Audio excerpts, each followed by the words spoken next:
Assalamualaikum warahmatullahi wabarakatuh.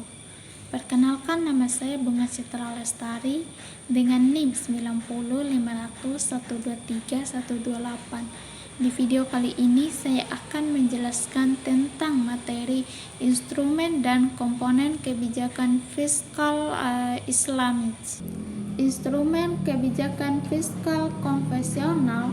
Secara tradisional, kebijakan fiskal dipahami sebagai instrumen digunakan pemerintah di dalam ekonomi menganut sistem pasar bebas dengan harapan dapat mempengaruhi dinamika kegiatan ekonomi di suatu negara.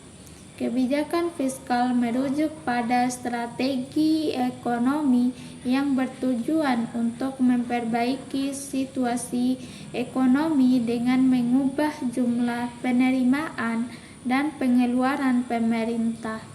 Dalam pandangan ekonomi konvensional, kebijakan fiskal diartikan sebagai upaya pemerintah untuk mengubah sistem perpajakan atau belanja yang dalam konteks makro disebut pengeluaran pemerintah dengan tujuan menangani masalah ekonomi yang dipahami oleh negara.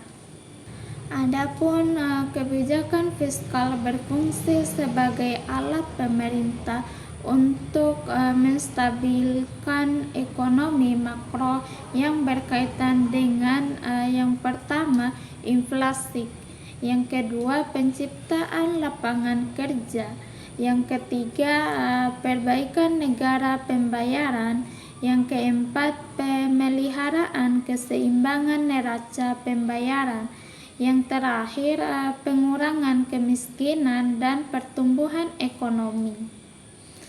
Selanjutnya yaitu kebijakan fiskal Islami. Instrumen kebijakan fiskal adalah penerimaan dan pengeluaran pemerintah yang terkait erat dengan pajak. Selama masa kenabian hingga masa khalifahan, umat Islam telah memiliki pengalaman signifikan dalam menerapkan kebijakan berbagai instrumen sebagai bagian dari kebijakan fiskal yang dikelola oleh lembaga Baitul Mal. Sejarah Islam mencatat bagaimana perkembangan kebijakan fiskal dalam sistem ekonomi Islam, dimulai dari awal Islam hingga mencapai puncak kejayaannya di zaman pertengahan. Selanjutnya yaitu komponen kebijakan fiskal konvensional. Umumnya anggaran belanja pemerintah akan selalu disesuaikan dengan kondisi ekonomi pada waktu tertentu. Pada prinsipnya pemerintah harus melakukan pengeluaran sesuai dengan kemampuan dan pendapatan. Keadaan ini disebut berbagai anggaran belai yang seimbang.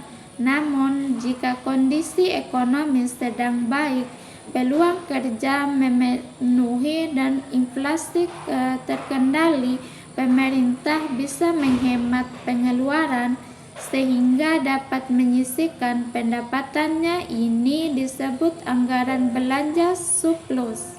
Selanjutnya yaitu materi terakhir, komponen kebijakan fiskal Islami. Dalam Islam, pengelolaan fiskal menjadi tanggung jawab negara serta hak rakyat, sehingga hal ini bukan hanya sekedar kebutuhan untuk memperbaiki ekonomi atau meningkatkan kesejahteraan masyarakat, melainkan lebih kepada terciptanya sistem distribusi ekonomi yang adil. Meskipun struktur anggaran pendapatan negara dalam Islam hampir serupa dengan sistem ekonomi konvensional, baik klasik maupun non-klasik, sumber pendanaan yang digunakan mengikuti prinsip-prinsip syariah. Mungkin itu saja penjelasan singkat dari saya. Sekian, terima kasih. Wassalamualaikum warahmatullahi wabarakatuh.